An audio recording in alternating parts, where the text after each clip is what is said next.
Olá a todos, bom gente, que vim aqui fazer um outro vídeo agora sobre Gênesis capítulo 3, versículo de número 5. O homem foi feito como Deus ou tornou-se como Deus? Deus diz, façamos o homem à nossa imagem conforme a nossa semelhança. E depois que Adão cai em pecado, Deus diz assim, eis que o homem se tornou como um de nós. No caso agora, ele de homem agora ele se tornou um Deus? Ou ele era homem e agora se tornou Deus? Como é que é essa transição aí? Em Gênesis capítulo 1, verso 27, diz que criou Deus o homem à sua imagem. Mas em Gênesis capítulo 3, verso 22, Deus diz, o homem se tornou como um de nós, conhecedor do bem e do mal. O primeiro versículo dá a entender que o ser humano foi criado como Deus né, imagem e semelhança dele. Ou seja, então, o homem então seria como Deus, ou seria Deus aqui encarnado, né? E o segundo parece afirmar que ele se tornou igual a Deus. Então, quando a gente lê as escrituras assim, é bom ter muito cuidado com uma questão que eu sempre falo aqui, é a questão de linguajar, como o texto foi redigido, entendeu? Então a Bíblia, ela de maneira nenhuma, ela tem uma forma diferente de ser estudada. A Bíblia sempre teve uma forma única de ser estudada. E qual é essa forma única? É deixar Deus responder por ela mesma. Se eu escrevo um livro e alguém lê, é óbvio que eu vou dar mais detalhes do que a pessoa que leu. Por quê? Porque eu que escrevi o livro, então eu tenho mais familiaridade com aquele livro. A pessoa só leu o livro e pegou algum conhecimento que está ali. Mas o conteúdo total ali fica difícil dela entender. Entendeu? Então essas duas passagens estão abordando duas coisas diferentes.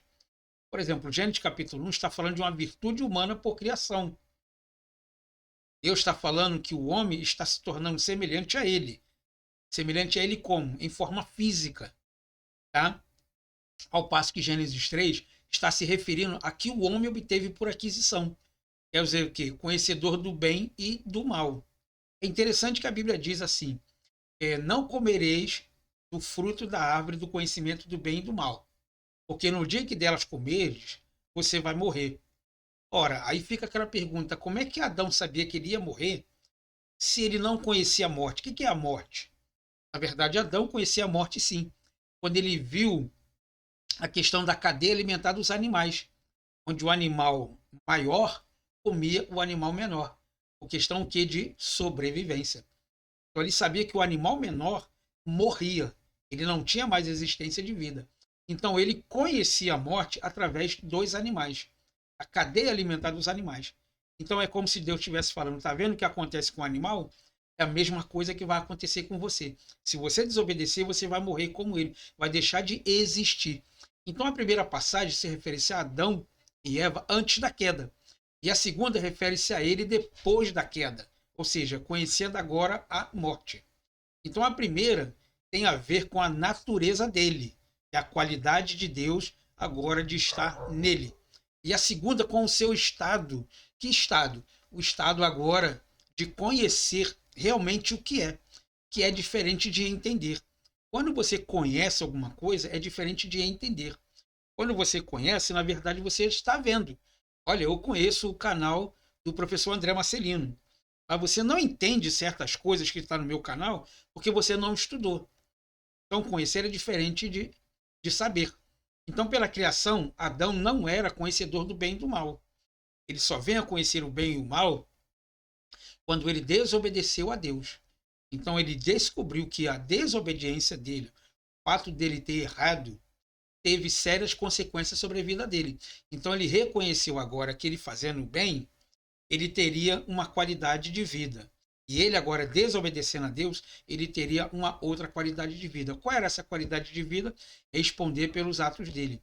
Então, a vez tendo o pecado, porém, ele conheceu o bem e o mal. E quando essas diferenças são compreendidas, não há conflito nenhum. O único conflito que tem é o conflito interior do ser humano. De que agora ele andava bem, não tinha problema. Agora que ele fez, vamos dizer assim, vacilou diante da desobediência de Deus, da obediência de Deus, desculpa, ele vacilou diante da obediência de Deus, então agora ele vai ter que pagar pela consequência daquilo que ele fez. Entendeu? Então não há contradição nenhuma. O texto está realmente compreendido ali e nós entendemos agora por que aconteceu esse tipo de situação. Entendeu? E é muito bom você estar aqui novamente. Espero que você tenha gostado.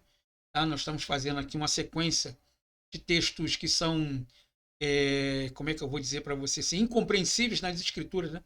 Muitas das pessoas ficam tentando entender, querendo saber como é que é, se houve realmente uma diferença de narrativa de texto ou não.